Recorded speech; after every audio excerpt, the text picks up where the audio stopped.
Hadirin jamaah, ketika kita membicarakan kemuliaan Rasulullah SAW, maka kita akan otomatis membicarakan kemuliaan Al-Quran. Karena sesungguhnya Rasulullah SAW mendapatkan kemuliaan dari Allah SWT. Di antaranya adalah dengan diberikannya Rasulullah SAW, yakni Al-Quran, sebagai mukjizat terbesar yang Allah berikan kepada Rasulullah SAW. Maka apapun yang bersentuhan dengan Al-Quran, bahwa Al-Quran adalah sumber kemuliaan, maka semuanya akan menjadi mulia. Al-Quran diturunkan pada bulan Ramadan, maka Ramadan menjadi bulan yang paling mulia. Pun demikian, ketika Al-Quran diturunkan pada di malam Ramadan, maka malam itu menjadi malam yang paling mulia, yakni malam Lailatul Qadar.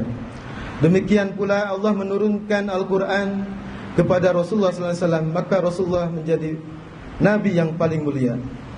Dan demikian pula ketika Al-Quran diturunkan melalui malaikat Jibril, maka malaikat Jibril menjadi malaikat yang paling mulia di sisi Allah SWT. Apapun yang bersentuhan dengan Al-Quran pasti akan menjadi mulia. Contoh kecil adalah sebuah kertas, sehelai kertas yang tidak ada apa-apanya. Ketika kita tuliskan kertas itu dengan tulisan Al-Quran, maka Quran itu akan menjadi mulia. Kita tidak sekali-kali tidak akan pernah berani menyimpan kertas itu di bawah, bahkan sampai terinjak kertas yang ada tulisan. Orang-orang yang menginginkan kemuliaan Al-Quran, hendaklah dia senantiasa bersama Al-Quran. Hadirin jamaah Allah, bahwa Allah SWT menjadikan umat Rasulullah SAW menjadi umat yang terbaik, menjadi umat yang paling mulia, dikarenakan adanya risalah yang Rasulullah SAW bawa kepada kita, yakni Al-Quran. Oleh karenanya, tidak ada pilihan lain bagi kita sebagai umat Rasulullah SAW, sebagai hamba Allah SWT, untuk senantiasa menjadikan Al-Quran sebagai tuntunan hidup. Maka Allah SWT di dalam Al-Quran menyampaikan tentang keluh kesah Rasulullah SAW ketika Al-Quran diabaikan oleh umat Rasulullah SAW. Wa qala Rasul, ya Rabbi, inna qaumi ittakhadhu hadzal Qur'ana mahjura. Bahwa Rasulullah SAW mengadu pada Allah, umatnya mereka sudah mengabaikan Al-Quran, sehingga dengan mengabaikan Al-Quran, umat Rasulullah SAW hari ini mereka kehilangan kemuliaannya. Padahal sesungguhnya Allah SWT menjadikan Islam dan Al-Quran sebagai ajaran yang paling tinggi. Al-Islamu ya'lu wa la yu'la alaih. Maka karenanya Rasulullah SAW melalui keluh kesahnya tadi mengingatkan kepada kita bahwa kita sebagai umat Rasulullah SAW yang menginginkan kemuliaan adalah melaksanakan beberapa perkara yang harus kita lakukan. Yang pertama adalah senantiasa kita membaca Al-Quran. Siapa yang akan bisa membaca Al-Quran? Hanya umat Rasulullah SAW, hanya umat Islam.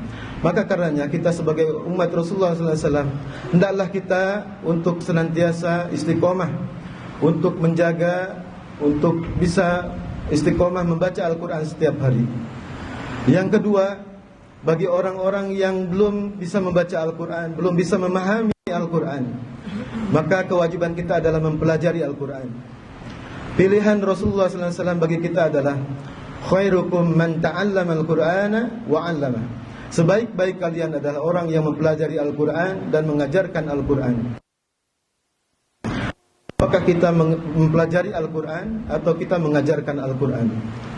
Maka orang-orang yang senantiasa istiqomah mempelajari Al-Quran, walaupun terbata-bata, dia akan mendapatkan kemuliaan Al-Quran. Yang ketiga, setelah kita mempelajari Al-Quran, kewajiban, anjuran dari Rasulullah SAW adalah kita menghafalkan Al-Quran. Sebagai bentuk kecintaan kita terhadap Al-Quran, kita hafalkan Al-Quran, walaupun hanya sedikit, ya, syukur-syukur 30 juz kita hafalkan. Maka orang-orang tersebut akan mendapatkan kemuliaan Al-Quran. Apalagi dibarengi dengan bagaimana kita mentadaburi Al-Quran. Orang-orang yang membaca Al-Quran dengan terbata-bata akan mendapatkan 2 pahala. Apalagi orang yang mahir membaca Al-Quran akan senantiasa Allah bangkitkan nanti pada hari kiamat bersama para utusan yang mulia. Yang terakhir, kewajiban kita terhadap Al-Quran agar kita mendapatkan kemuliaan daripada Al-Quran adalah bagaimana kita mendakwahkan Al-Quran.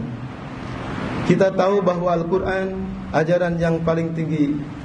Orang-orang yang menjalankan Al-Quran akan mendapatkan kemuliaan.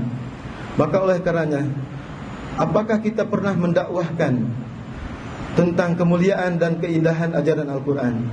Jika belum, maka kita dituntut oleh Allah SWT untuk bagaimana kita menyampaikan kemudahan, kemuliaan dan keindahan daripada.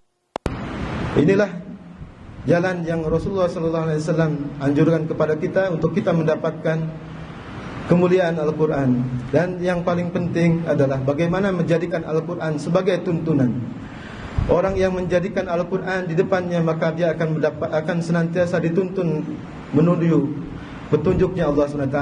Dan sebaliknya, orang yang menjadikan Al-Quran di belakangnya, artinya orang yang menjadikan Al-Quran terabaikan, maka dia akan terhinakan di dunia maupun di akhirat. Oleh karenanya, melalui khutbah singkat pada siang hari ini, mudah-mudahan kita masih diberikan kesempatan oleh Allah SWT untuk senantiasa mempelajari Al-Quran, untuk senantiasa dekat dengan Al-Quran, membaca Al-Quran, bahkan kita menghafal dan kita mendapatkan kemuliaan Al-Quran dengan tuntunan Rasulullah SAW. A'udzubillahi minasyaitonirrajim. Inna fatahna laka fathan mubina liyaghfira lakallahu ma taqaddama min dhanbika wa ma ta'akhkhar wa yutimma ni'matahu 'alaika wa yahdiyaka siratan mustaqima. Orang-orang yang diberikan Al-Quran adalah orang-orang yang senantiasa Allah berikan petunjuk. Orang-orang yang senantiasa Allah berikan bagaimana dia caranya untuk bisa istiqomah mengikuti petunjuk Rasulullah SAW. Dan orang-orang tersebut adalah orang-orang yang senantiasa Allah berikan kebahagiaan di dunia maupun di akhirat. Semoga kita yang hadir di sini termasuk orang-orang yang Allah jadikan sebagai para penjaga Al-Quran, para pecinta Al-Quran, bahkan menjadi para pembela Al-Quran. Amin ya rabbal alamin.